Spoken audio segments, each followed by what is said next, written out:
మహిళలకు సీఎం రేవంత్ రెడ్డి ప్రభుత్వం good news చెప్పింది. రాష్ట్రంలోని మహిళా సంఘాలకు ఉపాధి కల్పనలో భాగంగా ఆర్టీసీ అద్దె బస్సులను కేటాయించాలని ప్రభుత్వం నిర్ణయించింది. ఈ మేరకు మహిళా సంఘాలకు ఆర్టీసీ అద్దె బస్సులు కేటాయిస్తూ ప్రభుత్వం జీవో జారీ చేసింది. రాష్ట్ర పంచాయతీరాజ్ అండ్ గ్రామీణాభివృద్ధి విభాగం ఇతరులు విడుదల చేసింది.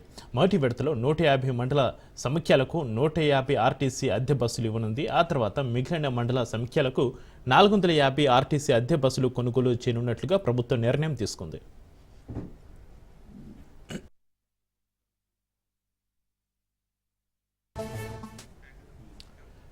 ఇక బస్సుల కొనుగోలుకు బ్యాంకు గ్యారంటీ ఇవ్వాలని కూడా ప్రభుత్వం నిర్ణయించింది. టీజీఎస్ ఆర్టీసీ ఒక్కో బస్సుకు 77,220 రూపాయల అద్దె చెల్లించనుంది. మన దేశంలోనే మహిళా సంఘాలకు అద్దె ఆర్టీసీ బస్సులు కేటాయించడం ఇదే తొలిసారి. తొలి విడతలో ప్రయోగాత్మకంగా 2 జిల్లాల్లో మహిళా సంఘాలకు ఆర్టీసీ అద్దె బస్సులను కేటాయించనున్నారు. సీఎం రేవంత్ రెడ్డి సొంత జిల్లా మహబూబ్ నగర్, రవాణా శాఖ మంత్రి పొన్నం ప్రభాకర్ సొంత జిల్లా కరీంనగర్లను ఎంపిక చేశారు.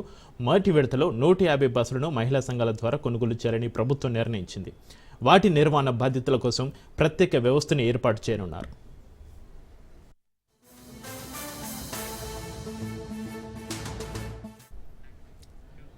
ఇక ఆర్టీసీ బస్సుల కొనుగోలుకు అయ్యే ఖర్చు, వచ్చే ఆదాయం, నిర్వహణ ఖర్చు వంటి అంశాలన్నింటితో కూడిన సమగ్ర నివేదికను సిద్ధం చేసి ప్రభుత్వానికి అధికారులు సమర్పించారు. ప్రభుత్వం ఆదేశాల మేరకు తుది నిర్ణయం తీసుకుంటారు. రాష్ట్ర వ్యాప్తంగా బస్సుల సంఖ్య పెంచాలనే డిమాండ్ ఉంది. ఈ క్రమంలో మహిళా సంఘాలకు ఉపాధి కల్పించడంతో పాటు వారు కొనుగోలు చేస్తున్న బస్సులను హైర్ చేసుకోవాలని ఆర్టీసీ నిర్ణయించింది.